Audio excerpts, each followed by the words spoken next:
السلام علیکم.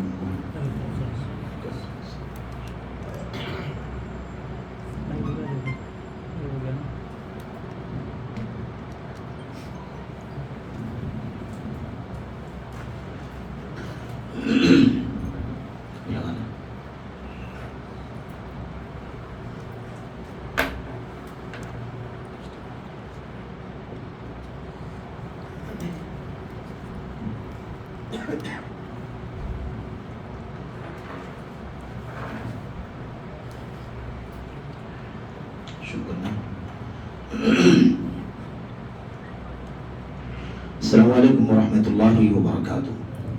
ان الحمد للہ نحمده ونستعینه ونستغفره ونعوذ باللہ من شرور انفسنا وسیئات اعمالنا. من يهده الله فلا مضل له ومن يضلل فلا هادي له واشهد ان لا اله الا الله وحده لا شريك له واشهد ان محمدا عبده ورسوله.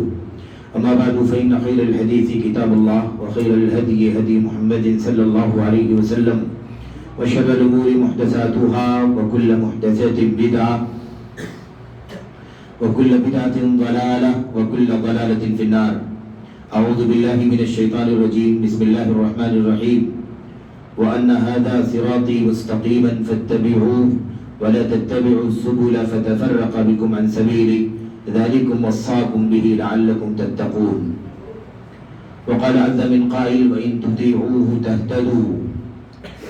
وقال عز من قائل فإن آمنوا بمثل ما آمنتم به فقد اهتدوا. وقال النبي صلى الله عليه وسلم عليكم بسنتي وسنة الخلفاء الراشدين المهديين من بعدي تمسكوا بها وعضوا عليها بالنواجذ إلى آخر الحديث. وقال النبي صلى الله عليه وسلم نضر الله امرأ سمع منا حديثا فحفظه فبلغه إلى غيره إلى آخر الحديث. جمعیت اہل حدیث ضلعی جمعیت اہل حدیث رتناگیری کے قابل احترام ذمہ داران، اسی طرح سے مرکز الدعوت الاسلامیہ والشؤون الخیریہ کے قابل احترام صدر محترم، اس کے ناظم اعلیٰ، اسی طرح سے دیگر تمام معزز اراکین اور ذمہ داران، اس مرکز سے وابستہ تمام تر ذمہ داران، منصوبین، تمام علماء، فضلاء، دعات و مبلغین، مدرسین، اسی طرح سے تمام بزرگان، حوصلہ مند نوجوانان، عزیز بچوں، دیگر تمام حاضرین، آج کے اس ماہانہ اجتماع میں، ماہانہ درس میں جو ایک لمبے عرصے سے آپ کے اس مرکز میں ضلعی جمعیت کے زیر اہتمام منعقد ہوتا آ رہا ہے، اس سلسلے کی آج کی اس مجلس میں جو عنوان منتخب کیا گیا ہے وہ اللہ کے فضل و کرم سے، اس کی توفیق سے، اللہ کے نبی صلی اللہ علیہ وسلم کی سنت اور اس کی حدیث پر پختگی کے ساتھ، مضبوطی کے ساتھ جمے رہنے، اور اسی طرح سے اس سلسلے میں جو بہت سارے شبہات اور بہت سارے اعتراضات یا غلط فہمیاں لوگوں کے ہاں پائی جاتی ہیں، اس سلسلے میں بعض ضروری باتیں اور چند وضاحتیں آپ کے سامنے کرنی ہے. یہ آج کا عنوان ہے، دعوت اہل حدیث کی حقیقت اور بعض شبہات کا ازالہ. اصل میں اس طرح کے موضوعات کی ضرورت ہمیشہ رہی ہے اور ہمیشہ اس طرح کے موضوعات پر باتیں بھی ہوتی رہی ہیں. اللہ کے کلام کی آیات میں، اللہ کے نبی صلی اللہ علیہ وسلم کی احادیث میں، اسی طرح سے امت کے سلف صحابہ کرام اور تابعین کی زندگیوں میں اگر ہم دیکھیں، ان تمام چیزوں کا مطالعہ کریں، سرسری طور پر بھی اگر ان تمام چیزوں کا جائزہ لیں تو ہمیں یہ بات معلوم پڑے گی کہ اس منہج کو، اس راستے کو، یعنی دعوت اہل حدیث کو جا بجا بیان کیا گیا ہے.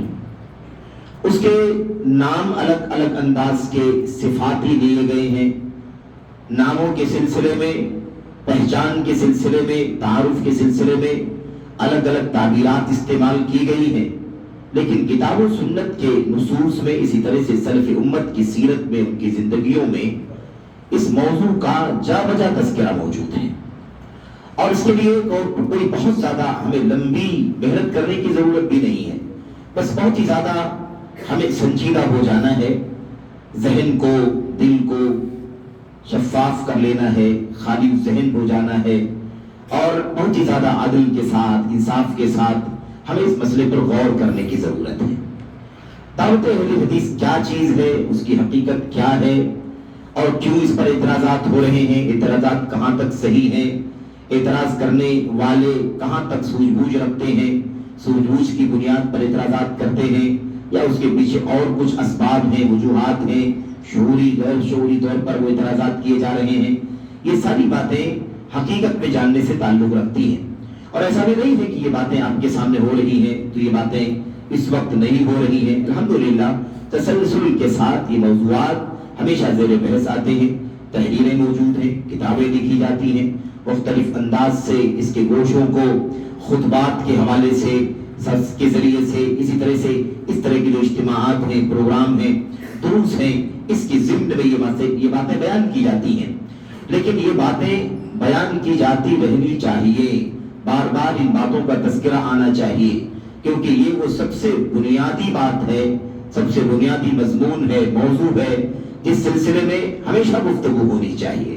اس کی وجہ بہت ساری ہے، بہت سارے وجوہات ہیں، کیوں آخر دعوت اہل حدیث پر گفتگو ہو، کیوں آخر راہ سلف کے سلسلے میں گفتگو ہو، کیوں آخر اہل سنت والجماعت کا منہج لوگوں کے سامنے بیان کیا جائے، آخر اس کی کیا اسباب ہیں؟ اس کے اسباب بہت سارے ہیں۔ اس کی وجہ یہ ہے کہ بار بار اسی مشن والوں کا تذکرہ قرآن کریم میں ہے، بار بار ان کی خوبیاں بیان کی گئی ہیں، بار بار ان کی صفات بیان کیے گئے ہیں، اور ان سے وابستہ ہونے، ان سے جڑے رہنے، ان سے جڑنے میں ہدایت، ان سے جڑنے کے نتیجے میں نجات، ان سے جڑنے کے نتیجے میں فوز و فلاح، ان سے جڑنے کے نتیجے میں کامیابی، کامرانی کا پروانہ دیا گیا ہے۔ یہ سارے سرسری طور پر چند اسباب ہیں جس وجہ سے اس موضوع پر گفتگو ہونی چاہیے، رہنمائی کی جانی چاہیے، اور اپنے بھائیوں کو بھی جو بسا اوقات بہت سارے آج کل کے اس میڈیا کے دور میں بہت سارے پروپیگنڈے کیے جاتے رہے ہیں پروپیگنڈے، لیکن اس دور میں چونکہ پروپیگنڈے بڑی تیزی کے ساتھ پھیل جاتے ہیں اور لوگ اس کی زد میں آ جاتے ہیں، بیٹھ جاتے ہیں، اس لیے ہمیں چاہیے کہ فتنہ جب تیز رفتار ہو جائے تو اس کا ازالہ اس سے بھی زیادہ تیز رفتاری کے ساتھ کیا جانا چاہیے۔ اسی لیے ہماری اور آپ کی ذمہ داری بنتی ہے کہ اس دور میں خاص طور پر اس موضوع پر گفتگو کی جائے اور اس حوالے سے لوگوں کی غلط فہمیوں کا ازالہ کیا جائے۔ دیکھیں، اسی مقصد کے پیش نظر ذمہ داران مرکز نے اور ضلعی جمعیت کے اراکین اور ذمہ داروں نے اس موضوع کو منتخب کیا تاکہ ہم اور آپ اہل حدیث کی دعوت کیا ہے، اس کی حقیقت کو ہم خود سمجھیں، اور ہم جانتے ہیں تو اسے اثر و نو اپنے ذہنوں میں، اپنے دلوں میں تازہ کر لیں، اور اپنے دلوں میں خوشی کا، مسرت کا احساس کریں، اور اسی طرح سے اللہ تبارک و تعالیٰ کی حمد کریں کہ اللہ تعالیٰ نے ہمیں اور آپ کو اس دعوت سے وابستہ ہونے کی توفیق عطا فرمائی ہے، اس راہ سے اللہ تبارک و تعالیٰ نے ہمیں جڑنے کی توفیق عطا فرمائی ہے، اسی مشن پر اللہ عز و جل نے ہمیں کاربند رکھا ہے، اور اسی پر کاربند رہیں، اس وقت کاربند رہیں جب تک دنیا میں رہیں، جب دنیا سے جائیں تو اسی منہج کے ساتھ دنیا سے جائیں، کیونکہ اسی پر دنیاوی سرخروئی ہے، دنیاوی کامیابی اور کامرانی ہے، آخرت کی فوز و فلاح ہے، جنت سے ہمکناری ہے اور جہنم سے نجات ہے۔ یہ ساری چیزیں ہماری زندگی اور آخرت کے لیے سب سے بڑا سرمایہ ہے، اس کے بغیر ہماری زندگی کا کوئی حاصل نہیں ہے۔ اگر ہم دنیا کے اندر وہ امن اور وہ راحت محسوس نہ کر پائیں جو ہمیں اس دنیا میں رہتے ہوئے حاصل ہونی چاہیے، اس کے اسباب میسر ہیں، اس کے وسائل میسر ہیں، وہ راستہ میسر ہے، وہ مشن ہمارے پاس موجود ہے، تو کیوں نہ ہم اس مشن پر چل کر کے وہ امن و راحت اور سکون محسوس کریں، اور پوری دل جمعی کے ساتھ، پوری للہیت کے ساتھ، اسی طرح سے پورے طور پر آمادگی کے ساتھ، علی بصیرہ، علم کی روشنی میں، پورے اطمینان کے ساتھ، کوئی شک نہیں، کوئی شبہ نہیں، ذہن و دماغ میں کوئی وسوسہ نہیں کہ ہم صحیح راستے پر ہیں یا نہیں ہیں، ایسا جب کوئی مسئلہ نہیں ہے تو پھر ہم کیوں نہ اس راستے کو اچھی طرح سے مضبوطی سے سمجھ لیں اور اس پر کاربند رہ کر کے زندگی گزاریں، اور اسی پر دنیا میں بھی اور اسی پر آخرت میں بھی ہم اللہ تبارک و تعالیٰ کا سامنا کریں۔ تو میں نے اس مقصد کے پیش نظر اس عنوان کا انتخاب کیا گیا ہے۔ چند باتیں میں انشاءاللہ تبارک و تعالیٰ اللہ کی توفیق مانگتے ہوئے قرآن کریم کی آیات کی روشنی میں، اسی طرح سے اللہ کے نبی صلی اللہ علیہ وسلم کی حدیث کی روشنی میں، اور چند باتیں صحابہ کرام اور بعد کے جو ہمارے اسلاف ہیں، ائمہ، علماء، فقہاء، اور ان کی سیرت کی روشنی میں کچھ باتیں میں عرض کرنا چاہوں گا۔ اللہ سے دعا کرتا ہوں کہ اللہ عز و جل ہمیں اور آپ کو دعوت اہل حدیث کی حقیقت جاننے کی توفیق عطا فرمائے، اور جو شبہات اور اس سلسلے میں کنفیوژنز پیدا کی جاتی ہیں ان کی حقیقت کیا ہے اللہ عز و جل اسے بھی ہمیں سمجھنے کی، اور کہیں ان تمام وجوہات، ان تمام شبہات کی وجہ سے کوئی خلل ذہن کے اندر ہے تو اللہ تبارک و تعالیٰ پورے طور پر تصفیہ کر کے اس منہج پر مضبوطی کے ساتھ کاربند ہونے کی توفیق عطا فرمائے، اور اخلاص کے ساتھ، الہیت کے ساتھ، اپنے بھائیوں کے ساتھ نصح کے ذریعے سے، خیر خواہی کے جذبے کے ساتھ اس مشن کو ان تک پہنچانے کی بھی اللہ تبارک و تعالیٰ توفیق عطا فرمائے۔ دعوت اہل حدیث کیا ہے؟ جب یہ نام ہم لیتے ہیں، یہ بات ہم کہتے ہیں، تو سب سے پہلی بات یہ پیش آتی ہے کہ دعوت اہل حدیث ہے کیا؟ دعوت اہل حدیث یہ کون سی چیز ہے، کیا نام ہے؟ ہم نے تو کبھی سنا نہیں، یہ نام ہم پہلی بار سن رہے ہیں۔ بہت سارے بھائی آج بھی کہتے ہیں، اور یہ حقیقت بھی ہے، بلا شبہ ایسے لوگ ہمیں مل جاتے ہیں جو واقعی کہتے ہیں کہ ہم نے یہ نام کبھی نہیں سنا تھا، ابھی جلدی سنا، چند مہینوں پہلے سنا، چند سالوں پہلے سنا، یا سنا بھی تو اسے بہت زیادہ گھناؤنے انداز میں پیش کیا گیا، اور سننے کے باوجود بھی ہماری کوئی دلچسپی سے نہیں رہی، بلکہ نفرت رہی ہمارے اور اس نام اور اس مشن کے درمیان بہت بڑی خلا حائل کر دی گئی تاکہ ہم اس کے قریب نہ جائیں۔ تو اس طرح کی چیزیں بہت سارے لوگوں سے ان کی زندگیوں کے تجربات میں ہمیں سننے کو ملتی ہیں، تو اس لیے بھی ضروری ہے کہ دعوت اہل حدیث کیا ہے، اس کی حقانیت کیا ہے، اسے ہم پہلے خود اچھی طرح سے سمجھ لیں۔ اور بہت سارے ہمارے بھائی ایسے بھی ہیں، میرے بھائیوں اور بزرگوں، دوستوں، نوجوانوں، ساتھیوں، جو اہل حدیث ہیں، الحمدللہ الحدیث کے منہج پر ہیں وہ، لیکن علم کی مجلسوں سے کم وابستگی کی وجہ سے، یا اس کے بالمقابل غیر منہج سلف، غیر منہج اہل حدیث کے سے وابستگی کی وجہ سے، یا اس طرح کے بہت سارے لوگوں سے وابستہ رہنے کی وجہ سے، بہت سارے شبہات اور پروپیگنڈوں کو سننے اور پڑھنے کی وجہ سے وہ کہیں نہ کہیں اپنے ہی منہج کے سلسلے میں، اپنے ہی مشن کے سلسلے میں کہیں نہ کہیں شبہے کا شکار ہیں، اور پورے طور پر بصیرت ان کے اندر نہیں پائی جاتی ہے۔ تو اس کا بھی ازالہ ہونا چاہیے، اس کا بھی ازالہ ہونا چاہیے، کہیں بھی ذرا بھی شک شبہ اس حوالے سے نہیں ہونا چاہیے۔ اور ظاہر ہے کہ اگر شک شبہ کے ساتھ اگر ہم عمل بھی کریں گے تو جو اس مشن پر چلنے کا ثمرہ ہے، اس دعوت کے ساتھ جڑنے کا جو نتیجہ ہے، ہمیں وہ صحیح طور پر حاصل نہیں ہوگا، کیونکہ ظاہر سی بات ہے کہ علم کے ساتھ، بصیرت کے ساتھ جب عمل ہو تو اس کا نتیجہ ہمیں اللہ تبارک و تعالیٰ دنیا میں اور اس طرح سے آخرت میں عطا فرمائے گا۔ تو دعوت اہل حدیث کیا ہے؟ دعوت اہل حدیث آپ کہہ لیں، دعوت سلفیت آپ کہہ لیں، دعوت اہل سنت آپ کہہ لیں، دعوت اہل سنت والجماعت آپ کہہ لیں، یا ان کے اور بھی جو نام دوسرے ملکوں میں پائے جاتے ہیں۔ ہم نے شروع میں کہا کہ اس مشن ایک مشن ہے، ایک راستہ ہے جس کے بہت سارے نام ہیں، اور وہ نام صفاتی ہیں، وہ تعبیرات صفات بیان کرتی ہیں، اس کی حقیقت کا کوئی پہلو واضح کرتی ہے، اس حساب سے اس کا نام ہے۔ اور یہ سارے نام کہیں نہ کہیں دلائل کے ساتھ ثابت ہیں، موجود ہیں، کتاب اللہ کی آیات میں، نبی کریم صلی اللہ علیہ وسلم کی سنتوں میں، سلف امت کے آثار میں، ان کی فرمودات میں یہ سارے صفاتی نام اور الفاظ موجود بھی ہیں۔ اس میں کوئی ایسی چیز نہیں ہے کہ کوئی آج کھڑا ہو اور کہنے لگے کہ یہ نام بدعت ہے، یا اس نام کی کوئی اصلیت حقیقت سلف کے اندر موجود نہیں ہے، قرآن میں نہیں ہے، سنت میں نہیں ہے، یا ائمہ کے یہاں موجود نہیں ہے، یہ نام آپ لوگ کہاں سے لے آئے؟ کوئی ایک بھی نام آپ کو ایسا صفاتی نہیں ملے گا جس کا کوئی مستدل نہ ہو، جس کی کوئی دلیل نہ ہو، جہاں سے وہ نام نکل کر کے آتا ہو، ثابت ہوتا ہو۔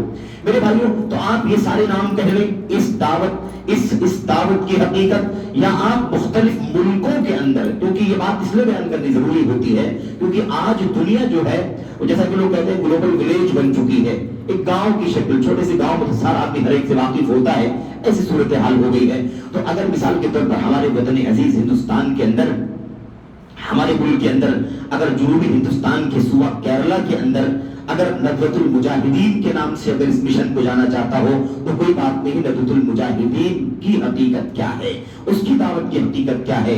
یا ایسے ہی مثال کے طور پر مصر کے اندر انصار السنت المحمدیہ کے نام سے اگر اس کو جانا چاہتا ہو تو اس دعوت کا انصار السنت المحمدیہ کی دعوت کی حقیقت کیا ہے. آپ کوئی بھی نام صفاتی لے لیں, کوئی فرق نہیں پڑتا اس سے. آپ یہ سمجھیں کہ یہ دراصل ایک راستہ ہے, اس راستے کی مختلف خوبیاں ہیں, اس کی مختلف خصوصیات ہیں, اس کے بہت سارے امتیازات ہیں, اور انہی خصوصیات, انہی خوبیوں اور انہی امتیازات کے ساتھ لوگوں نے اسے یاد کر لیا ہے. اللہ کی کتاب میں چند صفات, اللہ کے نبی کی سنتوں میں چند صفات, حضرات صحابہ کرام کی زندگیوں میں چند صفات, اس کے بعد کے اخبار میں چند صفات, کوئی بھی آپ نام لے لیں, تو اس میں کوئی ایسا مسئلہ نہیں ہے کہ کوئی آج ہمارا بھائی کھڑا ہو اور نہ جانتے ہی لا علمی کی بنیاد پر کہنا شروع کر دے کہ یہ دیکھو یہ لوگ آپس میں مختلف ہیں, ان کے اندر خود آپس میں اختلاف ہے, انہیں خود نہیں پتا ہے کہ کتنے فرقے ہیں. کوئی یہ نام لیتا ہے, کوئی جامی کہتا ہے, کوئی مثال کے طور پر ہمیں مختلف آج کل کے علماء, کوئی ہمیں بازی کہتا ہے, کوئی البانی کہتا ہے, کوئی اور مختلف نام. یہ بہت بڑی غلط فہمی ہے, بہت بڑی نادانی ہے. اصل میں یہ سارے نام صفاتی ہیں, اور اگر یہ صفاتی نام بیان کرنا, بولنا, لینا غلط ہے تو آپ یہ سمجھیں کہ یہ بہت بڑا الزام ہے, یہ تغلید اور یہ خطا کار قرار دینا بہت بڑا جرم ہوگا. کیوں؟ اس لیے کہ خود نبی کریم صلی اللہ علیہ وسلم کی حدیثوں میں اس راستے کے راہیوں کو مختلف ناموں سے یاد کیا گیا ہے. کہیں اسی کو طائف منصورہ کہا گیا, کہیں اسی کو فرقہ ناجیہ کہا گیا, کہیں اسی کو الجماعہ کہا گیا, کہیں اسی کو اہل السنہ کہا گیا, کہیں اسی کو حدیث کے عاملین کہا گیا, کہیں اسی کو سنت کے عاملین کہا گیا, حاملین کہا گیا. اس لیے یہ کوئی عیب کی بات نہیں ہے, یہ کوئی عیب کی بات نہیں ہے, بلکہ اس مشن کی جامعیت ہے, یہ اس مشن کا, اس راستے کا یہ امتیاز ہے کہ اس کے اندر اتنی ساری خوبیاں پائی جاتی ہیں جو اللہ کے کلام, نبی کی سنت اور صحابہ اور سلف اور بعد کے لوگوں کی سیرت میں ان کے آثار کے اندر پائی جاتی ہیں.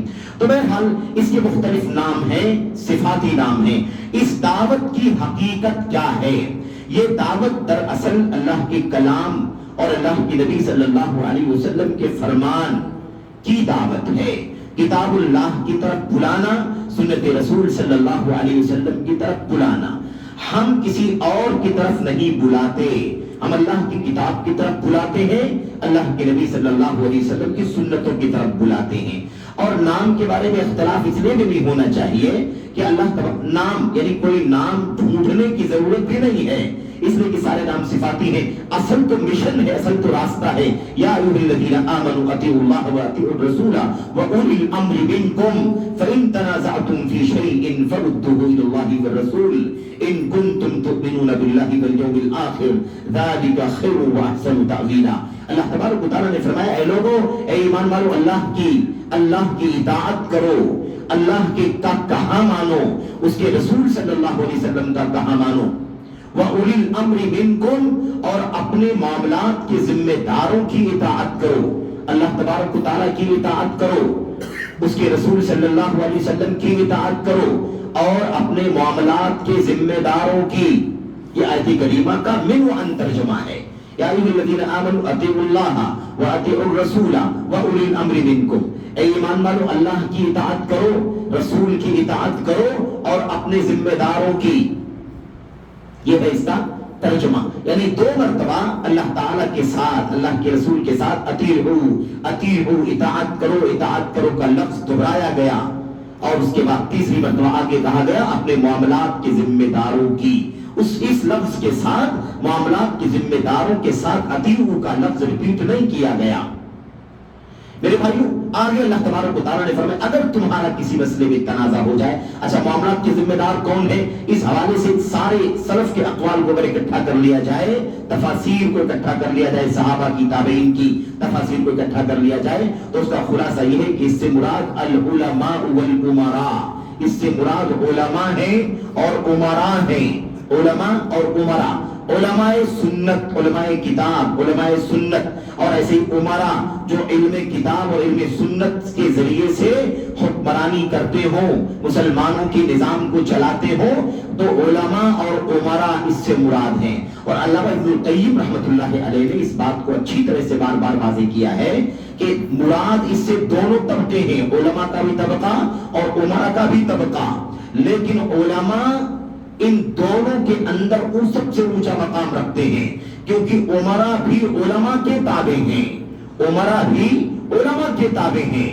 جو مسلمانوں کے عمراء ہیں، مسلمانوں کے ائمہ ہیں، مسلمانوں کے حکام ہیں، مسلمانوں کے حکمران ہیں، بادشاہ ہیں، خلیفہ ہیں، ان کی بھی ذمہ داری ہے کہ وہ کتاب و سنت کے علم کی روشنی میں جو علماء کے ذریعے سے ان تک پہنچے گا، اس علم کے ذریعے سے وہ نظام حکومت چلائیں، امارت چلائیں، خلافت چلائیں۔ تو اصل میں ولی امر صحیح معنوں میں اصل جو ہے وہ اللہ تبارک و تعالیٰ کے یہاں، اللہ تبارک و تعالیٰ کی کتاب میں جو مراد ہے وہ امت کے علماء ہیں۔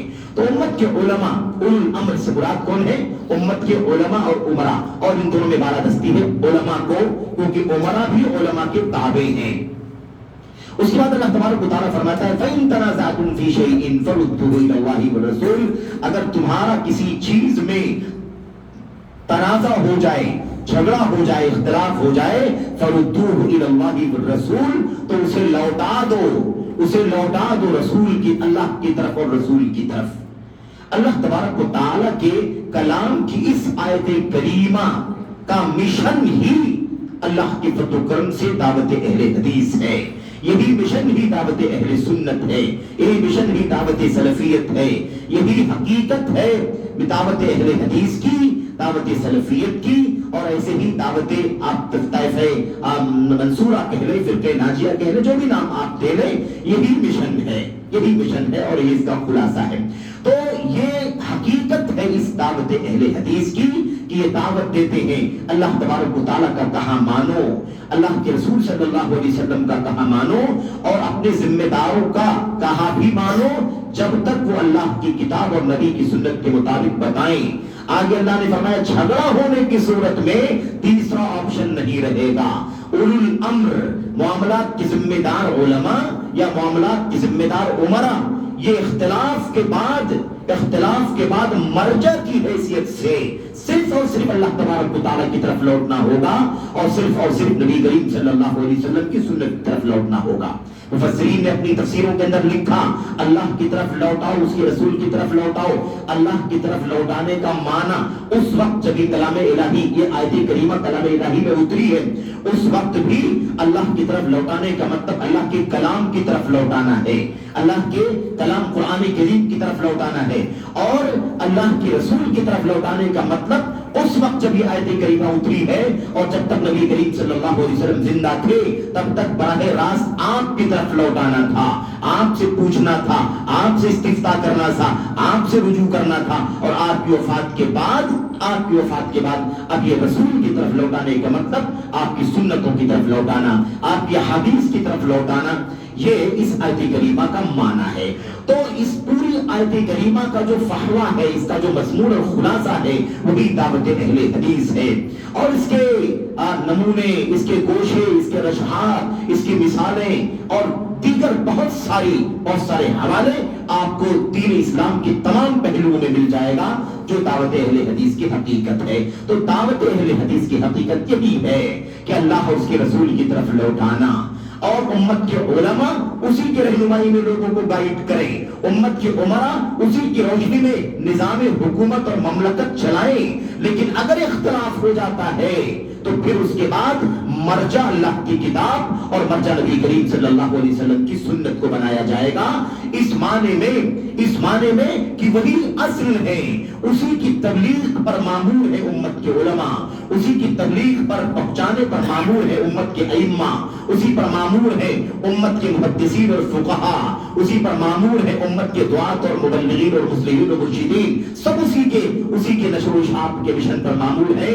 کسی کی اپنی بات، کسی کا اپنا فکر، کسی کا اپنا نظریہ، کسی کی اپنی سوچ، یا کسی کا اپنا قیاس، کسی کی اپنی رائے، یا کسی کی اپنی عقلانیت، یا کسی کا اپنا خواب، یا کسی کا اپنا الہام، یا کسی کی اپنی کرامت، یا کسی کا اپنا کشف، اس طرح کا کوئی بھی مسئلہ مرجع کی حیثیت سے دین اسلام کے اندر نہیں ہے۔ مرجعیت اللہ تبارک و تعالیٰ کی کتاب کو ہے، مرجعیت نبی کریم صلی اللہ علیہ وسلم کی سنت کو ہے۔ یہی وجہ ہے کہ ہم نے یہ نام خود نہیں رکھا، یہ نام خود نبی کریم صلی اللہ علیہ وسلم نے رکھ دیا۔ اللہ کے کلام کے اندر یہ لفظ استعمال ہو گیا، صحابہ کرام کی زندگیوں میں لفظ استعمال ہوا، ان کے بعد کے ادوار میں بھی یہ نام مختلف تعبیرات میں استعمال ہوا۔ میرے بھائیوں، میرے بزرگوں، اللہ کے کلام، اللہ کے نبی صلی اللہ علیہ وسلم کے فرمان میں بہت ساری باتیں موجود ہیں۔ میں ایک دو باتیں آپ کے سامنے عرض کروں گا تاکہ اس دعوت کی حقیقت جو ہے وہ سامنے آ جائے، اور پھر اس کے بعد اس سلسلے میں جو چند شبہات ہیں ان شبہات کا تذکرہ میں آپ کے سامنے کرنا چاہوں گا۔ بہت زیادہ لمبی بات کرنے کی ضرورت بھی نہیں ہے، کیونکہ یہ ایسا مشن ہے جس میں کوئی ظاہر اور باطن نہیں ہے۔ یہ وہ مشن ہے جس کا ظاہر بھی وہی ہے، باطن بھی وہی ہے، اس کے اندر کوئی تاریکی اندھیرے کا، تاریکی اور اجالے کا فرق نہیں ہے، اس کا اجالا بھی وہی ہے، اندھیرا بھی وہی ہے۔ اس میں کوئی چیز گپت نہیں ہے، کوئی چیز راز کی نہیں ہے، کوئی چیز سر کی نہیں ہے کہ سامنے یہ کہا جائے مشن اندر چھپا ہوا ہو، دعوت اس بات کی دی جائے اور مقصد اور ہدف اندر کچھ اور چھپا ہوا ہو۔ نہیں نہیں، ہرگز نہیں۔ کسی بھی مشن کے اندر، کسی بھی مسئلے کے اندر، کسی بھی گوشے کے اندر اس ہدف، اس مقصد، اس مشن کا جو ہدف اور غرض و غایت ہے وہ بالکل واضح ہے۔ اس میں کوئی بھی پیچیدگی نہیں ہے، کوئی بھی الجھن نہیں ہے، کوئی بھی شبہ نہیں ہے کہ سامنے دعوت یہ ہو اور پیچھے اس کے مقصد یہ ہو۔ میرے بھائیوں، میرے بزرگوں، کیونکہ یہ وہ اصل دین ہے، یہ وہ اصل مشن ہے جو اللہ تبارک و تعالیٰ کی طرف سے نبی محترم صلی اللہ علیہ وسلم لے کر کے آئے، اور آپ نے 23 سالہ زندگی میں دنیا کے سامنے پیش کیا، اور اس کے بعد آپ کی وفات کے ساتھ ہی یہ سلسلہ ختم ہو گیا، اور یہ پوری ذمہ داری امت کے علماء کے سروں پر آ گئی۔ اب جو اس مشن کے علماء ہیں ان کی ذمہ داری ہے کہ وہ اس مشن کو اسی جذبے کے ساتھ، اسی سوچ اور فکر کے ساتھ آگے کی نسلوں تک پہنچائیں، کیونکہ اب کوئی نبی آنے والا نہیں ہے۔ یہ وارثین انبیاء کا کام ہے کہ اسے وہ آگے بڑھائیں، اور اس وراثت کو سب سے پہلے صحابہ نے سیکھا، اور اس کے بعد اسے تابعین، اور پھر اس کے بعد تابعین، تابعین، پھر اس کے بعد سلسلہ وار یہ مسئلہ میرے بھائیوں یہاں تک پہنچا ہے، اور انشاءاللہ تبارک و تعالیٰ قیامت تک پہنچے گا۔ تو دعوت اہل حدیث کی جو حقیقت ہے وہ یہی ہے میرے بھائیوں۔ اہل حدیث، اہل سنت، سلفی، طائفہ منصورہ، فرقہ ناجیہ، اور جس کو کہتے ہیں حزب السلامہ ترکیہ وغیرہ کے اندر، اور ایسے ہی انصار السنت المحمدیہ، اور ایسے ہی نصرت المجاہدین، یا جس نام سے بھی جانا جاتا ہو، ان کا مشن یہی ہے کہ اصل اللہ تبارک و تعالیٰ کی کتاب اور نبی کی سنت ہے، جیسے اس قرآن میں اترا، نبی کی سنت میں اترا، ایسے ہی اسے صحابہ نے دیکھا، سنا، سمجھا، اللہ کے نبی کے سامنے جب تک زندہ تھے عمل کیا، اور اس کے بعد اسی پر بعد میں بھی عمل کرتے رہے، پوری امانت دیانتداری کے ساتھ اسے پہنچاتے رہے، اور اسی پر ہمیں بھی چلنا ہے۔ یہی دعوت اہل حدیث کی حقیقت ہے۔ اس کا مطلب واضح ہو گیا، ہم نے اشاروں میں بات کہی کہ اس کے سوا کوئی بھی مرجع نہیں ہے، نہ کسی کی ذات ہے، نہ کسی کی شخصیت ہے، نہ کسی امام کی اپنی بات ہے، نہ کسی فقیہ کی اپنی بات ہے، نہ کسی محدث کی اپنی بات ہے، حتیٰ کہ اگر وہ انبیاء بھی بالفرض جو دنیا میں نبوت کا تاج لے کر کے اپنے دور و ادوار میں آئے، اور دنیا سے اللہ تبارک و تعالیٰ کے دین کا مشن تبلیغ کر کے پہنچا کر کے دنیا سے چلے گئے، اگر بالفرض وہ بھی واپس آ جائیں، زندہ ہو جائیں یا زندہ ہوتے، تب بھی نبی محترم صلی اللہ علیہ وسلم کے اس شریعت کے سامنے، قرآن کے سامنے، سنت کے سامنے، آپ کی باتوں کے سامنے، آپ کے عمل کے سامنے، آپ کی تقریرات کے سامنے، آپ کے فتاووں کے سامنے، آپ کے فیصلوں کے سامنے ہرگز قابل رجوع نہیں ہو سکتے۔ حضرت موسیٰ آ جائے ان کی بات کو نہیں مانا جائے گا، حضرت عیسیٰ آ جائے ان کی بات کو نہیں مانا جائے گا، بلکہ اللہ تبارک و تعالیٰ نے اس سے پہلے، یعنی قرآن کریم سے پہلے جو کتابیں اتاری، ان کتابوں کے اندر یہ مشن بیان کر دیا گیا تھا، یہ پیغام پہنچا دیا گیا تھا، اور اس کا حوالہ قرآن کریم کے اندر دے دیا گیا ہے کہ جتنے بھی انبیاء علیہ السلام دنیا میں آ رہے ہیں، سب کو بتایا جا رہا ہے کہ آگے آنے والا ایک نبی ہے، بعد میں آنے والا ایک نبی ہے، ہر نبی اپنی امت کو یہ سمجھائے کہ اگر تم میں سے کوئی زندہ رہا اور اس نبی کو پایا تو اس کی بات کو ماننا ضروری ہے، اس کی اتباع کرنا ضروری ہے۔ حتیٰ کہ یہ انبیاء بھی، آپ اندازہ لگائیے کہ نبی کی بات کو، نبی کے قول کو، نبی کی سنت کو اپنانا کتنا اہم ہے۔ اس مسئلے کو سمجھایا گیا کہ اگر تم زندہ رہو گے، اے انبیاء تم زندہ رہو گے تو تم بتاؤ کہ تم اقرار کرتے ہو کہ نہیں کرتے ہو کہ تم اس نبی کی پیروی کرو گے۔ اس کا مطلب یہ ہے کہ تم رہو گے تو تم بھی پیروی کرو گے، اور تم نہیں تو جو تمہاری امت کے لوگ باقی بچیں گے انہیں تاکید کر کے جاؤ، انہیں یہ مشن سمجھا کر کے جاؤ کہ آخری میں جو نبی آئے گا اس پر تمہارا ایمان ہونا، اس کی اتباع کرنا ضروری ہے، ورنہ مجھ پر ایمان لانے کے باوجود بھی تم جنت کے مستحق نہیں ہو سکتے، مجھ پر ایمان لانے کے باوجود بھی تم جہنم سے نجات نہیں پا سکتے، دنیا میں عزت نہیں پا سکتے۔ تم نے کسی کا بھی حوالہ دے دیا ہو تو اگر انبیاء علیہ السلام بھی آئے تو انہیں بھی ایک نبی، ایک امتی کی حیثیت سے نبی کریم صلی اللہ علیہ وسلم کی اس دنیا میں رہنا ہوگا۔ اور یہی وجہ ہے میرے بھائیوں کہ حضرت عیسیٰ علیہ السلام کی وفات نہیں ہوئی ہے، موت نہیں ہوئی ہے۔ وفات بولنے میں ذرا شبہ ہو جاتا ہے، وفات کے معنی ہوتے ہیں وقت پورا کرنا، یہ وقت جیتے جی پورا کرنا اور وقت مرنے سے پہلے کا پورا کر لینا، یعنی پوری زندگی کا وقت پورا ہو جائے تو ہی وفات ہے، اور جتنا پیریڈ جیتے جی رہنے کا متعین کیا گیا ہے اگر وہ پورا ہو جائے تو اسے بھی وفات کہتے ہیں۔ حضرت عیسیٰ علیہ السلام کی وفات جو ہوئی ہے وہ موت کے معنی میں نہیں ہوئی ہے، یعنی زندگی کے ساتھ جیتے جی جتنی مدت طے کی گئی تھی اتنی مدت پوری کر لی، اور اس کے بعد اللہ تبارک و تعالی نے ان کو زندہ اٹھا لیا، اور اس کے بعد اب قرب قیامت ایک بڑی نشانی بن کر کے آئیں گے، اور اس وقت وہ محمد رسول اللہ صلی اللہ علیہ وسلم کی امت کے ایک فرد ہوں گے، ایک امتی کی حیثیت سے رہیں گے، نہ ان کی شریعت، نہ ان کی انجیل، نہ ان کی اپنی سنت، نہ ان کے اپنے فتوے، نہ ان کے اپنے فیصلے، نہ ان کے اپنے مسائل، کوئی بھی ایک لفظ بھی ان کی سنت و شریعت کا آپ کے آنے کے بعد اس امت میں ہرگز فالو کیے جانے کے قابل نہیں ہوگا، بلکہ اس کو ماننے والا ہلاکت کے راستے پر چلے گا، اس کو ماننے والا گمراہی کے راستے پر چلے گا۔ اس لیے مسئلہ بہت باریکی سے سمجھا دیا گیا ہے، اسی لیے دعوت اہل حدیث کے اندر اس بات کی گنجائش ہرگز نہیں ہے کہ غیر نبی کو ذرا بھی نبی کے مقابلے میں کھڑا کیا جائے، غیر نبی کو کسی بھی مسئلے میں ایسی اہمیت دی جائے کہ نبی کا فرمان نیچے چلا جائے، نبی کے فرمان کی حیثیت ثانوی ہو جائے، یا نبی کے فرمان کے سامنے کسی اور کے فرمان کا حوالہ دیا جائے، کسی اور کے قول کا، کسی اور کے فعل کا حوالہ دیا جائے، کسی اور کے فتوے کا حوالہ دیا جائے، چاہے یہ نام کتنا بھی بڑا ہو۔ اور جب انبیاء کی بات آ گئی کہ انبیاء کے بھی حوالے نہیں دیے جا سکتے، تو بھلا بتاؤ کہ کسی اس نبی کی امتی کے حوالے کا حوالہ کیسے دیا جا سکتا ہے؟ میرے بھائیوں، میرے بزرگوں، تو حضرت عیسیٰ جب آئیں گے تو امتی کی حیثیت سے آئیں گے، اور وہ امت محمد صلی اللہ علیہ وسلم کی طرح ساری سنت کو، ساری قرآن کو، سنت کو فالو کریں گے، اسی کے مطابق نظام چلائیں گے، اسی کے مطابق فیصلے کریں گے، اسی کے مطابق نماز پڑھائیں گے، پڑھیں گے۔ ایسے نہیں ہوگا جیسے ہمارے بعض بھائی کہتے ہیں، اللہ تعالیٰ انہیں نیک سمجھ عطا فرمائے، کہ تقلید کی گندگیوں میں اس طرح سے ڈوبے چلے جا رہے ہیں میرے بھائیوں کی۔ وہ کہتے ہیں کہ حضرت عیسیٰ جب آئیں گے تو وہ مسلک حنفی کے مطابق امت میں فیصلے کرے گی۔ یہ بڑا خطرناک مسئلہ ہے۔ آپ سوچئے کہ اللہ کا نبی ایک عیسیٰ علیہ السلام جو اللہ کے مقرب نبی ہیں، برگزیدہ پیغمبر ہیں، وہ آئیں گے تو نبی کی سنت کے مطابق عمل کریں گے۔ یہ اللہ تبارک و تعالیٰ کے اللہ کے کلام کی آیات کا اور اللہ کے نبی علیہ السلام کی سنتوں کا خلاصہ ہے۔ تقلید کی یہ جو سوچ ہے، یہی وہ خطرناک سوچ ہے جس کا خمیازہ یہ امت آج تک بھگت رہی ہے۔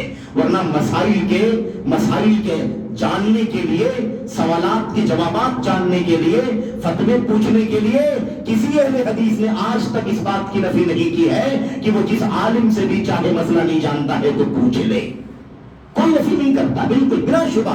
ایک شخص کے لیے اس بات کی اجازت ہے کہ اگر وہ عالم نہیں ہے، طالب علم نہیں ہے، وہ دلیلوں کو، حوالوں کو، استدلال کو اور اس کے سارے معلوم آنے کو نہیں سمجھتا ہے، نہیں سمجھ سکتا ہے، بلکہ وہ عام آدمی ہے، کام کرنے والا ایک عامل ہے، ایک لیبر ہے مثال کے طور پر، تو اسے اس بات کا حکم ہے، باقاعدہ اجازت نہیں ہے، حکم ہے کہ وہ اہل علم سے جا کر کے پوچھے کہ مجھے اس مسئلے کا جواب بتاؤ، قرآن میں، سنت میں کیا ہے، مجھے بھی معلوم، میں نادان ہوں، میں لا علم ہوں، مجھے بتاؤ کہ مجھے طلاق کیسے دینا ہے, مجھے بتاؤ مجھے نماز کیسے پڑھنی ہے, مجھے بتاؤ مجھے خلا کیسے دینی ہے اپنی بیوی کو, مجھے بتاؤ مجھے یہ حلال ہے کہ حرام ہے, یہ کاروبار, یہ ساری چیزیں ہمیں میرے بھائیو اس بات کا کوئی اہل حدیث کبھی انکار نہیں کرتا, بلکہ اس بات کی دعوت دیتا ہے, اجازت ہے بلکہ حکم ہے. کسے مسئلہ نہیں معلوم ہے بلا کسی تخصیص کے, بلا کسی تعین کے, بلا کسی کو فکس کیے ہوئے, مقرر کیے ہوئے کہ میں اسی سے پوچھوں گا, اسی سے پوچھ کر کے عمل کروں گا, اسی کی پیروی کروں گا.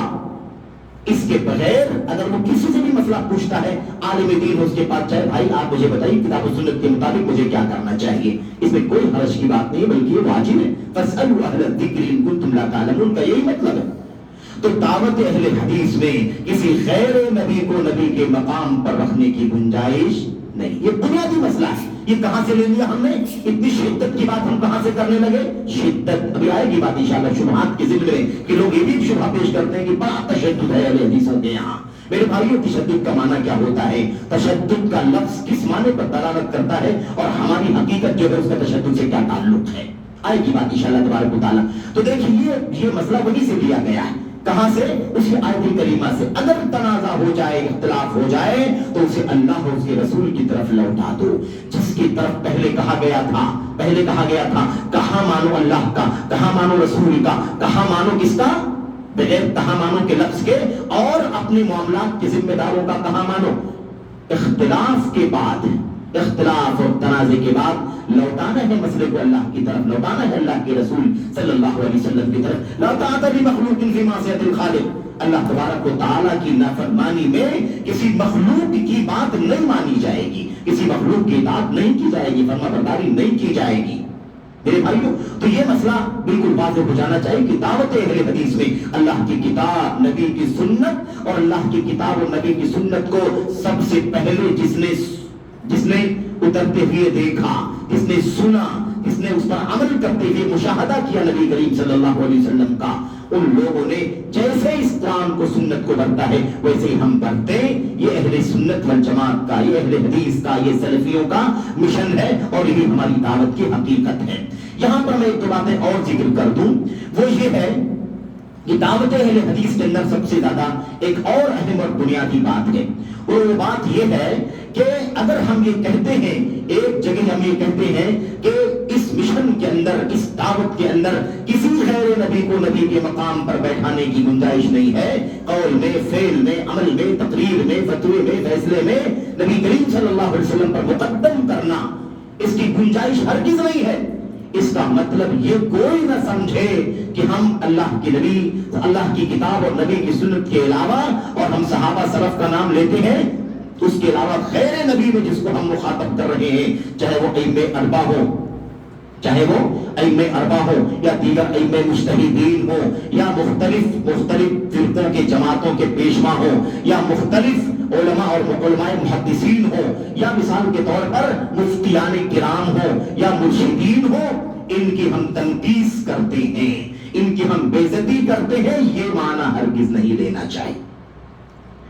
اللہ کے نبی صلی اللہ علیہ وسلم کے سامنے, آپ کے حکم و فعل کے سامنے, آپ کے فقہ و فتوے کے سامنے, فیصلے کے سامنے کسی کی گنجائش نہیں ہے. اس کا مطلب کیا ہے؟ اس کا مطلب یہ ہے کہ اس کی اپنی حیثیت مسلم ہے. وہ ایک امام ہے, ایک عالم ہے, ایک مفتی ہے, ایک مرشد ہے, ایک امام, اپنی حیثیت پر وہ ہے, اس کی کوئی تنقیص کی بات نہیں ہے. اصل یہ ہے کہ اس کی یہ بات کتاب و سنت کے خلاف ہے, اس لیے اس کی یہ بات ناقابل قبول ہے, مردود ہے. من احدث فی امرنا ھذا من عمل عملا لیس علیہ امرنا فهو رد. جو بھی کوئی عمل کرے, جو بھی کوئی نئی بات نکالے, مردود ہے کہ نہیں مردود ہے. تو اصل میں مسئلہ کیا ہے؟ مسئلہ یہ ہے کہ لوگ یہاں سے شبہ پیدا کرنا شروع کرتے ہیں. یہ دیکھو یہ ائمہ کرام کو نہیں مانتے, یہ دیکھو گستاخیاں کرتے ہیں, یہ دیکھو اتنے بڑے امام ہیں, اتنے بلند پایا ہیں, اتنی خدمات ہیں. ہمارے بہت سارے بھائی کہتے ہیں کہ یہ دیکھو اس طرح سے یہ باتیں, اس طرح سے لوگ توہین کرتے ہیں, تنقیص کرتے ہیں. یہ بھی یاد رکھیں یہ اسی کا حصہ ہے. اللہ کی اطاعت کرو, اس کے رسول کی اطاعت کرو, اور اولو الامر کا کہاں مانو, یہ اسی کا حصہ ہے میرے بھائیوں. اسی کتاب کے اندر, اسی سنت کے اندر امت کے علماء کا, امت کے ائمہ کا, امت کے فقہاء کا, امت کے مرشدین کا, مصلحین کا احترام کرنا واجب ہے. اور ہم اس مشن پر چل رہے ہیں۔ اہل حدیث کبھی بھی کسی امام کی گستاخی کرنا جائز نہیں سمجھتے۔ حضرت ابو حنیفہ رحمۃ اللہ علیہ کا کوئی مسئلہ اگر کتاب و سنت کے خلاف ہے اور ہم اسے نہیں مانتے یا ہم کہتے ہیں کہ تم بھی نہ مانو، اسے چھوڑ دو، تو اس سے امام ابو حنیفہ رحمۃ اللہ علیہ کی تنقید نہیں ہوتی ہے، بلکہ اس پر عمل کرنے سے اللہ تبارک و تعالیٰ کی تنقید ہوتی ہے، نبی کریم صلی اللہ علیہ وسلم کی تنقید ہوتی ہے، اور اس پر عمل نہ کرنے سے، چھوڑ دینے سے اللہ تبارک و تعالیٰ کا مقام، نبی کا مقام، تشریع کا، شریعت سازی کا مقام اپنی جگہ پر بحال رہتا ہے، اور امام کی عظمت تو اس کا مقام بھی جو اللہ نے دیا ہے وہ قائم رہتا ہے۔ میرے بھائیوں، میرے بزرگوں، اور یہ مسئلہ ایسا ہے اس میں کوئی بہت زیادہ لمبی بات کرنے کی ضرورت بھی نہیں ہے، کیونکہ الحمدللہ اہل حدیث کے یہاں یہ اتنا زیادہ وسعت ہے، اتنی زیادہ گنجائش ہے، کبھی کوئی اس کو اس انداز سے نہ دیکھے، نہ سوچے کہ ان کے یہاں تعصب ہے، ان کے یہاں ائمہ کی تنقید ہے، بلکہ الحمدللہ ہم کسی بھی مسئلے میں قرآن کریم کی آیات کو دیکھتے ہیں، اللہ کے نبی کی سنتوں کو دیکھتے ہیں، صحابہ کرام کے اقوال و آثار کو دیکھتے ہیں، اسی کے ساتھ ساتھ امت کے ائمہ کی کتابوں کو کھولتے ہیں، ان کے فتاووں کا مطالعہ کرتے ہیں، ان کے فیصلوں کو دیکھتے ہیں، ان کی سیرت کا مطالعہ کرتے ہیں، انہوں نے اس بات کی تفسیر کیسے کی ہے، انہوں نے اس بارے میں ان کا قول کیا ہے، اس بارے میں ان کا فتویٰ کیا ہے، ہم الحمدللہ مطالعہ کرتے ہیں اور اس کو پیش بھی کرتے ہیں۔ آج بہت سارے بھائی ضمن کی بات آ گئی، بہت سارے بھائی ہماری کوئی کتاب دیکھتے ہیں جو مثال کے طور پر جماعت اہل حدیث کی طرف سے پرنٹڈ ہے یا علماء اہل حدیث کی طرف سے وہ لکھی گئی ہے مثال کے طور پر، اور اس کے اندر ائمہ اربعہ کا نام ہے، حضرت ابو حنیفہ رحمۃ اللہ علیہ کا فتویٰ، فلاں فلاں فلاں فتویٰ، اس مسئلے میں امام شافعی کا فتویٰ، اس بارے میں امام مالک کے فتوے، اس سلسلے میں ابو احمد بن حنبل کے فتاوے اور دیگر ائمہ کے فتاوے، تو کہتے ہیں یہ دیکھو یہ تو اپنے آپ کو اہل حدیث کہنے والے لوگ ہیں، ائمہ کو نہیں مانتے، تم کو حق نہیں پہنچتا کہ ائمہ کرام کے حوالے دو، تم تو اماموں کو نہیں مانتے، اماموں کو نہیں مانتے اس لیے تم اماموں کا حوالہ نہیں دے سکتے۔ اس طرح کی بات ہے، یہ شدت کی بات ہے، یہ شدت کی بات ہے، یہ نادانی کی بات ہے۔ کس نے کہا کہ اہل الحدیث ائمہ کو نہیں مانتے؟ نہیں مانتے کا معنی کیا ہے؟ نہیں مانتے کا معنی یہ ہے، سمجھ لو اچھی طرح سے، کہ جہاں کتاب و سنت کی خلاف ورزی ان کے قول و فعل سے ہوتی ہے، فتوے سے ہوتی ہے، مسئلے سے ہوتی ہے، وہاں ہم ان کے اس قول کو نہیں مانتے، ان کی امامت کو مسلم سمجھتے ہیں، ان کی امامت کا احترام کرتے ہیں، ان کے نام کے ساتھ رحمت اللہ علیہ کہنا ضروری سمجھتے ہیں، ان کے لیے غلطیاں جو ان سے ہوئی ہیں مغفرت کی دعا کرنا اپنے ایمان کا حصہ سمجھتے ہیں۔ والذین جاؤوا من بعدہم يقولون ربنا اغفر لنا ولإخواننا الذين سبقونا بالإيمان ولا تجعل في قلوبنا غلا للذين آمنوا ربنا إنك رؤوف رحيم۔ تو ہم تو اپنے پچھلے والوں کے لیے مغفرت کی دعائیں کرتے ہیں، یہ بھی اللہ کا کلام ہے، یہ بھی منہج اہل حدیث ہے، یہ بھی دعوت اہل حدیث ہے۔ تو یہ جو عجیب و غریب انداز کی باتیں ہیں نا، اس کا حقیقت سے میرے بھائیوں کوئی تعلق نہیں ہے۔ ہمیں سب سے زیادہ حق ہے کہ ہم کتاب و سنت کے حاملین ہیں اور منہج سلف کی دعوت دینے والے لوگ ہیں، کسی امتی کی بات کو کتاب و سنت پر مقدم کرنا روا نہیں سمجھتے۔ ہمیں سب سے زیادہ حق ہے کہ ہم کتاب و سنت کو سمجھنے کے لیے امت کی تحریروں کا مطالعہ کریں، امت کے فتاووں کا مطالعہ کریں، امت کے کبار علماء، ائمہ، مجتہدین کی تحریروں کا، ان کے فقہوں کا، ان کے فقہ کا، ان کے فتاووں کا مطالعہ کریں، اس کے حوالے دیں، اور الحمدللہ ہم اس مشن پر قائم ہیں، اس مشن پر قائم ہیں، اور اتنی بھی الحمدللہ میرے بھائیوں، میرے بزرگوں، بات ہمارے یہاں بطور خصوصیت موجود ہے اللہ کی فضل و کرم سے کہ ہم ان کی غلطیوں کے باوجود بھی، ان کی غلطیوں کے باوجود بھی، ایک سے زیادہ غلطیوں کے باوجود بھی ان ائمہ کی کبھی تنقید کرنے کے لیے زبان نہیں کھولتے، کیونکہ ہمارا ایک اصولی ایمان ہے کہ دنیا میں اگر کوئی معصوم ہے تو وہ معصوم ہے جسے رب ذوالجلال نے معصوم بنایا ہے، جسے اللہ نے معصوم نہیں بنایا وہ معصوم نہیں ہو سکتا، اس لیے غلطی سب سے ہو سکتی ہے، غلطی سب سے ہو سکتی ہے، اور اسی لیے ہم غلطیوں کو واضح کرنا بھی اپنا ایمان سمجھتے ہیں کہ دیکھو یہاں سے غلطی ہو گئی ہے، یہاں شاید چوک ہو گئی ہے، یہ دلیل سامنے نہیں آئی ہوگی، یا سمجھنے میں فرق پڑ گیا، یا مثال کے طور پر فلاں قول ان کے سامنے نہیں آیا، اس وجہ سے یہ مسئلہ ان کے یہاں غلط ہو گیا، اور اس غلطی کی نشاندہی کرنا ایمان سمجھتے ہیں، ادب کے ساتھ، احترام کے ساتھ اس پر نوٹ لگاتے ہیں، اس پر حاشیہ لگاتے ہیں، تاکہ کوئی اس کو پڑھ کر کے آنکھ بند کر کے پڑھے اور گمراہ نہ ہو جائے، کیونکہ ہم سب پابند ہیں۔ ایمان ہم نے رب ذوالجلال کا، ایمان ہم نے نبی کریم صلی اللہ علیہ وسلم کا قبول کیا ہے، تو اب ہم کسی اور کی بات کو ماننے کے مکلف نہیں ہیں۔ یہی بات، یہی دعوت اہل حدیث کا مشن حضرت امام مالک رحمۃ اللہ علیہ نے اپنے اس تاریخی جملے میں فرمایا تھا، کل راد و مردود علیہ الا صاحب هذا القبر۔ ہر آدمی کی بات کو لیا بھی جا سکتا ہے، ہر آدمی کی بات کو چھوڑا بھی جا سکتا ہے، سوائے اس قبر والے نبی محمد صلی اللہ علیہ وسلم کی۔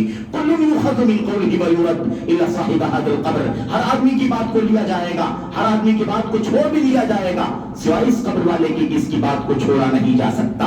اس کی بات آ گئی تو ہمیں ماننا ہی ماننا ہے، اب اس کے سامنے کسی کا بھی حوالہ نہیں، نہ حضرت موسیٰ اور عیسیٰ کا، تو بھلا کیسے امام حنیفہ کا حوالہ، کیسے مالک کا حوالہ، کیسے شافعی کا حوالہ، کیسے احمد بن حنبل کا حوالہ، کیسے بخاری مسلم ترمذی نسائی ابو داؤد ابن ماجہ کا حوالہ، کسی کا بھی حوالہ نہیں دیا جا سکتا۔ یہ دعوت اہل حدیث ہے، یہی دعوت اہل حدیث ہے۔ آپ کہیں گے، کوئی سوچے گا امام مالک کا حوالہ دے دیا گیا تو بہت بات کہیں، حضرات صحابہ کرام کی سیرت کا مطالعہ کر کے دیکھ لو، صحابہ کرام کی سیرت کا مطالعہ کر کے دیکھ لو۔ میں اشارہ خالی کرنا چاہتا ہوں میرے بھائیوں، یہی مشن صحابہ کرام کا تھا، یہی مشن ان لوگوں کا تھا کہ انہوں نے سب سے پہلے قرآن کریم کو اترتے ہوئے اپنی آنکھوں سے بالکل تازہ تر و تازہ قرآن کریم کو اترتے ہوئے دیکھا، بالکل، اور اس ماحول سے واقف تھے جس ماحول میں قرآن کریم اترا ہے، اور اس پر عمل کر کے دکھایا اور پوری امانت کے ساتھ مشن کو آگے بڑھا دیا۔ وہ صحابہ کرام بھی اس مشن پر رہے اور اسی مشن کو امانت تک پہنچایا، وہ آج تک ہمارے پاس موجود ہے اور قیامت تک موجود رہے گا۔ میرے بھائیوں، حضرت عبداللہ بن عمر رضی اللہ تعالیٰ عنہ سے کسی نے کہہ دیا کہ فلاں مسئلے میں عمر بن خطاب کا عقیدہ یہ ہے، فلاں مسئلے میں حضرت عمر بن خطاب رضی اللہ تعالیٰ عنہ کا موقف یہ ہے، سنت یہ ہے، اور عمر بن خطاب کا موقف یہ ہے۔ اور وہ مسئلہ کیا تھا؟ وہ مسئلہ تھا حج تمتع کا، حج تمتع کا مسئلہ تھا۔ حضرت عبداللہ بن عمر رضی اللہ تعالیٰ عنہ کے سامنے جب حج تمتع کے حوالے سے اللہ کے نبی صلی اللہ علیہ وسلم کی سنت کے مقابلے میں عمر بن خطاب رضی اللہ تعالیٰ عنہ کا موقف پیش کیا گیا تو انہوں نے صاف لفظوں میں کہہ دیا، امر رسول اللہ اتبع ام امر ابی، کیا میں محمد رسول اللہ صلی اللہ علیہ وسلم کے حکم کی پیروی کروں یا اپنے باپ کے حکم کی پیروی کروں؟ ظاہر ہے کہ میں پابند ہوں اپنے نبی کے حکم کی پیروی کرنے کا، اس لیے میں نبی کی پیروی، نبی کے حکم سے کبھی نہیں ہٹ سکتا۔ عمر نے کہا ہوگا، ان کے پاس اس کی کوئی وجہ ہوگی، کوئی حوالہ، کوئی دلیل ان کے سامنے نہیں آئی ہوگی، یا ان کا کوئی موقف ہوگا، اس موقف کا ازالہ کیا جائے، لیکن میں پابند ہوں محمد رسول اللہ صلی اللہ علیہ وسلم کی سنتوں کا۔ تو آپ دیکھیے، ایسے ہی ایک مسئلے میں حضرت عبداللہ بن عباس رضی اللہ تعالیٰ عنہ سے چھیڑ دیا گیا اور کہہ دیا گیا کہ یہ دیکھو تم یہ کہتے ہو، یہ کہتے ہو، اور عمر بن خطاب، ابو بکر صدیق اور عمر بن خطاب رضی اللہ تعالیٰ عنہ یہ کہتے، تم یہ کہتے ہو، اور ابو بکر صدیق اور عمر بن خطاب رضی اللہ تعالیٰ عنہ اس مسئلے میں یہ کہتے ہیں۔ عمر بن خطاب، ابو بکر صدیق اور عمر بن خطاب رضی اللہ تعالیٰ عنہ کا حوالہ، دنیا میں اس امت میں ان سے اونچے مقام کا مالک کوئی نہیں ہے۔ کہاں ائمہ، کہاں علماء، کہاں فقہا، کہاں محدثین، کہاں مجتہدین، کوئی حیثیت نہیں میرے بھائیوں ان دونوں امت کی سب سے بڑی شخصیتوں کے نام کے سامنے۔ انبیاء علیہ السلام کے درجے کے بعد سب سے اونچا درجہ رکھنے والی دو عظیم الشان شخصیتیں میرے بھائیوں، بالترتیب ابو بکر اور عمر، اور اس کے بعد حضرت عثمان اور حضرت علی بن ابی طالب۔ میرے بھائیوں، ابو بکر و عمر کا حوالہ، اس کے باوجود بھی عبداللہ بن عباس رضی اللہ تعالیٰ عنہ نے کیا کہا تھا؟ اراہم سیہلکون، میرا خیال ہے، میں سوچتا ہوں کہ بہت جلد یہ ہلاک ہو جائیں گے، بہت جلد یہ ہلاک ہو جائیں گے۔ میں اللہ کے نبی کی حدیث بیان کر رہا ہوں تمہارے سامنے، اور تم کہتے ہو قال ابو بکر وقال عمر، ابو بکر نے کہا، عمر نے کہا۔ بھلا تم کیسے نبی کی سنت کے سامنے ابو بکر عمر کے قول کو پیش کرتے ہو؟ اخشى ان تنزل عليكم حجارة من السماء، مجھے ڈر ہے کہ کہیں تمہارے اوپر آسمان سے پتھروں کی بارش نہ ہو جائے۔ اقول قال رسول اللہ صلی اللہ علیہ وسلم وتقولون ابو بکر وعمر، میں کہتا ہوں اللہ کے نبی نے فرمایا ہے اور تم کہتے ہو ابو بکر عمر نے کہا ہے، یہ جرأت کرتے ہو، مجھے ڈر ہے کہ کہیں آسمان سے پتھروں کی بارش نہ ہو جائے۔ تو یہ مشن، یہی کیا ہے؟ دعوت، یہی دعوت اہل حدیث ہے۔ آپ اس کے پہلوؤں پر غور کر لینا، چونکہ وقت ایسا نہیں ہے کہ ہم الگ الگ ہم بتائیں کہ دعوت اہل حدیث کے اندر 10 پوائنٹ ہے، یہ فلاں فلاں فلاں فلاں، بہت وقت والی چیز ہے وہ، لیکن آپ نے سمجھ لیا کتاب و سنت سلف امت کا طریقہ، اور ہم اس کے مقابلے میں کسی امتی کی اپنی بات، اپنی رائے، اپنا قیاس، اپنا فتویٰ ہم ہرگز ماننے کو تیار نہیں ہیں۔ ان کی تنقید ہمارے یہاں نہیں ہے، ان کا احترام ہے، ان کا ادب ہے، ان کے لیے رحمت کی مغفرت کی دعا ہے، اور ان کی کتابوں سے استفادہ ہے، ان کے علم سے استفادہ ہے، ان کے فتووں سے استفادہ ہے، لیکن غلطیوں کو ہم ہر کی تسلیم کرنے کو تیار نہیں ہے۔ ان کی غلطیوں کو باقی رکھنا بھی گوارا نہیں ہے، بلکہ ان غلطیوں کی نشاندہی کرنا بھی ضروری ہے، کیونکہ یہی امانت ہے کتاب و سنت کی۔ اور غلطیوں کی نشاندہی کرنے سے کوئی بے عزتی نہیں ہوتی ائمہ کی، کسی کی تنقید نہیں ہوتی۔ اور اس مسئلے کو بھی سمجھنا ہے تو ایک نقطے سے سمجھ لو، حضرت عمر بن خطاب رضی اللہ تعالیٰ عنہ نے کہا تھا، رحم اللہ امرأن اہدی الی عیوبی، اللہ تبارک و تعالیٰ اس شخص پر رحم فرمائے جو میرے عیوب کو مجھے ہدیہ کر دے، جو میری غلطیوں کو مجھے بتا کر کے مجھے بطور تحفہ لا کر کے دے دے۔ اپنی غلطیوں کی نشاندہی کو اپنے لیے ہدیہ کہا کرتے تھے، تحفہ۔ جیسے کوئی تحفہ لا کر کے دے دے تو آپ اس کو جزاک اللہ خیرن کہتے ہیں، شکریہ ادا کرتے ہیں۔ ہمارے اسلاف حضرت عمر بن خطاب رضی اللہ تعالیٰ عنہ کہا کرتے تھے، اللہ تعالیٰ اس شخص پر رحم فرمائے، پیش کی رحمت کی دعا، جو میری غلطیاں، میرے عیوب لا کر کے مجھے بتا دے، عمر تم سے یہ غلطی ہو رہی ہے، عمر تم سے یہ غلطی ہو رہی ہے۔ اور بہت ساری باتیں ہیں عمر بن خطاب رضی اللہ تعالیٰ عنہ کے سامنے، ان کی خلافت کے دور میں ایسے ایک دو مسائل میں ان سے چوک ہوئی تو انہوں نے لاسٹ میں کیا کہا، سارا واقعہ پیش آنے کے بعد کہا، اگر فلاں نہ ہوتا، اس نے ہماری رہنمائی نہ کی ہوتی، اس مسئلے میں سنت کا راستہ نہ بتایا ہوتا، تو ہم سب کو اللہ تبارک و تعالیٰ عذاب میں مبتلا کر دیتا۔ یہ تو اللہ تبارک و تعالیٰ کا فضل ہے کہ فلاں نے ہماری رہنمائی کر دی۔ تو خلاصہ یہ ہے دعوت اہل حدیث۔ یہ کیا ہے؟ یہ ہے دعوت اہل حدیث۔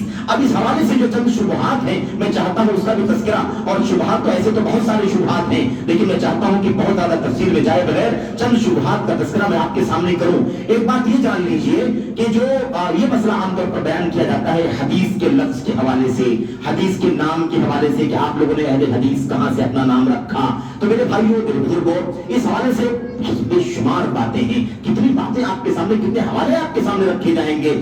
آپ وہ حدیثیں، بہت ساری حدیثیں ایسی معروف ہیں جو آپ جانتے ہیں، معروف حدیثیں، لیکن بعض حدیثیں ایسی ہیں جن کا تذکرہ آپ کے سامنے کرنا انشاءاللہ تبارک و تعالیٰ مفید ہوگا، اور اس سے حدیث کو اپنانے، حدیث کو ڈھونڈنے، حدیث کے بارے میں سوال کرنے، حدیث کی جستجو کرنے کا تذکرہ ملتا ہے، تو آپ کے سینے کے اندر میرے بھائیو حدیث اور منہج حدیث سے محبت بہت زیادہ بڑھ جائے گی۔ ذرا اس کا بھی حوالہ آپ کے سامنے دے دیا جائے۔ ایک تو وہ حدیث آپ سنتے رہتے ہیں، نضر اللہ امرأ سمع منا حدیثا فحفظه حتى يبلغه غيره فرب حامل فقه الى من هو افقه منه ورب حامل فقه ليس بفقيه۔ یہ روایت آپ کے سامنے ترمذی کی ہے، اور اس کا معنی کیا ہے؟ اس کا معنی ہے اللہ تبارک و تعالیٰ اس آدمی کو تر و تازہ رکھے، اللہ تبارک و تعالیٰ اس آدمی کا چہرہ روشن رکھے، اللہ تعالیٰ اس شخص کو مبارک بنائے، اللہ تبارک و تعالیٰ اس شخص کو تر و تازہ رکھے، خوبصورت رکھے، ہرا بھرا رکھے۔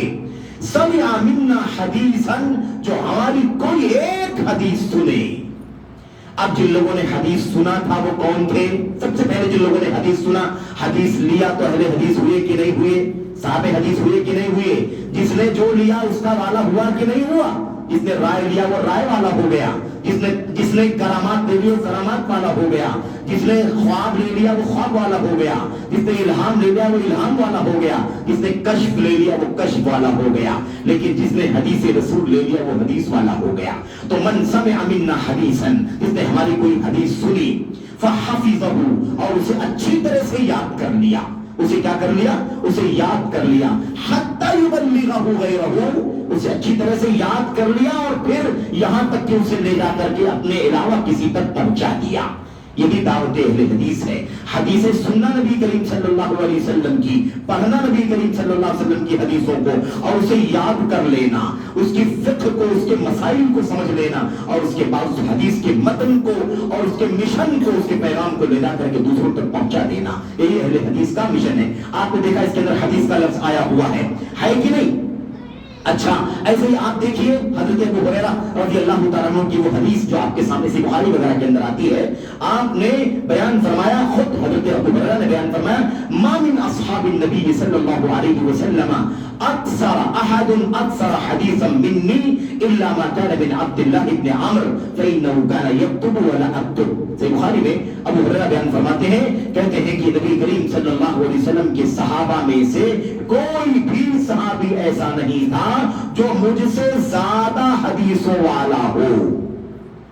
اللہ کے نبی علیہ السلام کے صحابہ میں کوئی بھی شخص مجھ سے زیادہ حدیثوں والا نہیں تھا، سب حدیثوں والے تھے، لیکن مجھ سے زیادہ حدیثوں والا اللہ کے نبی کے صحابہ میں کوئی نہیں تھا، سوائے عبداللہ بن عمرو بن عاص رضی اللہ تعالیٰ عنہ کے، کیونکہ وہ لکھتے تھے اور میں لکھتا نہیں تھا۔ اس کا مطلب یہ کوئی نہ نکالے کہ پھر اس کا مطلب یہ ہوا کہ ابو ہریرہ کے پاس حدیثیں کم تھی اور عبداللہ بن عمر کے پاس حدیثیں زیادہ تھیں۔ یہ اس وقت کی بات ہے جب ابو ہریرہ نے یہ باتیں بیان فرمائی تھی کہ مجھ سے زیادہ نبی کے صحابہ میں سے کسی کے پاس حدیث نہیں ہے، مجھ سے زیادہ کوئی حدیث والا نہیں ہے اللہ کے نبی کے صحابہ میں سے سوائے عبداللہ بن عمرو کے، کیونکہ عبداللہ بن عمرو لکھا کرتے تھے اور ابو ہریرہ رضی اللہ تعالیٰ عنہ سن کر کے یاد کرتے تھے اور سن کر کے یاد کرتے تھے اور یہ لکھا کرتے تھے، اس لیے یہ بات بیان فرمائی موازنے والی۔ لیکن اس کے بعد وہ وقت بھی آیا جب حضرت ابو ہریرہ رضی اللہ تعالیٰ عنہ نے اپنی یادداشت میں بھول جانے وغیرہ کا جو مسئلہ ہوتا ہے فطری طور پر، اس کی شکایت کی نبی کریم صلی اللہ علیہ وسلم سے، اللہ کے نبی میں آپ کی بہت ساری حدیثیں سنتا ہوں لیکن بھول جایا کرتا ہوں، ذرا آپ بتائیے کہ میں کیسے آپ کی حدیثوں کو یاد کروں۔ یہ حدیث والے تھے، اہل الحدیث تھے، اصحاب الحدیث تھے، حدیثیں یاد کرتے تھے، ڈھونڈتے تھے، کثرت حدیث خوب سننا یاد کرنا، بھول جانے کا مسئلہ تھا۔ اللہ کے نبی بتائیے کہ میں کیا کروں؟ اللہ کے نبی نے فرمایا ابسط رداءک، ابو ہریرہ بھول جاتے ہو اپنی چادر کو پھیلا دو، اور چادر ہی تھی ان کے پاس، دامن بھی نہیں تھا، کیونکہ وہ غریب صحابہ تھے، فقراء المسلمین، فقراء المسلمین تھے۔ میرے بھائیوں، جن کو اللہ تبارک و تعالیٰ نے مقام عطا فرمایا، اور چادر پھیلا دو، چادر کہتے ہیں فبسطت ردائی، میں نے اپنی چادر پھیلا دی۔ اللہ کے نبی علیہ السلام نے اپنی چلو سے یوں 2 مرتبہ 3 مرتبہ آپ نے میری چادر کی طرف کیا، اس وقت آپ نے فرمایا ضمہ یا ابا ہریرہ، ابو ہریرہ اسے اکٹھا کر لو، اسے سمیٹ لو۔ کہتے ہیں میں نے سمیٹ لیا، فما نسیت شیئا بعد سمعته من رسول اللہ صلی اللہ علیہ وسلم، اس کے بعد سے جتنی بات میں نے سنی نبی کریم صلی اللہ علیہ وسلم کی زبان سے، اس میں سے کچھ بھی کبھی نہیں بھولا۔ تو جب بھولنے کا مسئلہ تھا تو لکھنے والا معاملہ زیادہ تیز تھا، لکھنے والا زیادہ حدیثوں کو اکٹھا کر لیا کرتا تھا، لیکن جب یہ دعا مل گئی ابو ہریرہ رضی اللہ تعالیٰ عنہ کو تو پھر حافظے کی تو کوئی حد نہیں، جو سنا ازبر ہو گیا تو پھر کہاں سے کوئی بھول سکتا ہے؟ اور خود کہتے ہیں فما نسیت شیئا بعد، کبھی بھی کچھ بھی نہیں بھولا۔ اور یہی ابو ہریرہ رضی اللہ تعالیٰ عنہ، یہی تقلید کی نیرنگیاں ہیں، یہی تقلید کی، میرے بھائیوں میں کیا بتاؤں آپ کو، گلفشانیاں ہیں، جس کے نتیجے میں لوگوں نے ابو ہریرہ رضی اللہ تعالیٰ عنہ کے بارے میں کہا کہ یہ یاد تو بہت کرتے تھے لیکن سمجھتے نہیں تھے اللہ کے نبی کی حدیثوں کو، فقیہ تھے نہیں، سنتے تھے کثرت سے، خوب یاد تھی ان کو، لیکن فقیہ نہیں تھے، حدیث کی فقہ نہیں تھی۔ میرے بھائیوں، حافظ ذہبی نے تفصیل سے لکھا ہے کہ خلفائے کرام کے زمانے میں میرے بھائیوں صرف پانچ بڑے بڑے صحابہ کرام فتویٰ دینے کا مقام رکھتے تھے، ان 5 صحابہ میں سے ایک نام ابو ہریرہ رضی اللہ تعالیٰ عنہ کا تھا۔ بتائیے پوری امت میں اگر کوئی چند 5 فقہا ہو اور ان میں سے ایک ابو ہریرہ ہو تو کیا بغیر فقہ کے فتویٰ دیا کرتے تھے؟ تو بہرحال یہ سب الزامات ہیں اور یہ سب باتیں بھی الگ ہیں کہ صحابہ کے سلسلے میں کس طرح کی گستاخیوں کے جملے، گستاخیوں کی باتیں لوگوں نے اپنی کتابوں کے اندر لکھی۔ بہرحال یہ بات آپ کے سامنے آ گئی۔ یہاں پر میں ایک بات اور آپ کے سامنے عرض کر دیتا ہوں، ایک حدیث اور، پھر اس کے بعد یہ مسئلہ ختم ہو جائے گا کہ اہل حدیث کیوں ہیں۔ ابھی ابو ہریرہ اہل حدیث ہیں، عبداللہ بن عمر اہل حدیث ہیں، اور ایسے ہی سارے صحابہ۔ کیا کہا؟ کوئی بھی اللہ کے نبی کے صحابہ میں مجھ سے زیادہ حدیثوں والا نہیں تھا۔ تو سارے صحابہ حدیثوں والے تھے لیکن مجھ سے زیادہ حدیثوں والا کوئی نہیں تھا۔ یہ ابو ہریرہ کی زبان ہے رضی اللہ تعالیٰ عنہ۔ اور اس کے بعد میں آپ کو بتاؤں، یہی ابو ہریرہ ہیں، روایت کرتے ہیں، کہتے ہیں کہ سألت رسول اللہ صلی اللہ علیہ وسلم، میں نے اللہ کے نبی علیہ السلام سے پوچھا، من اسعد الناس بشفاعتک یا رسول اللہ، اے اللہ کے رسول، آپ کی سفارش کا، آپ کی شفاعت کا سب سے زیادہ حقدار، سعادت مند کل قیامت کے دن کون ہوگا؟ آپ کی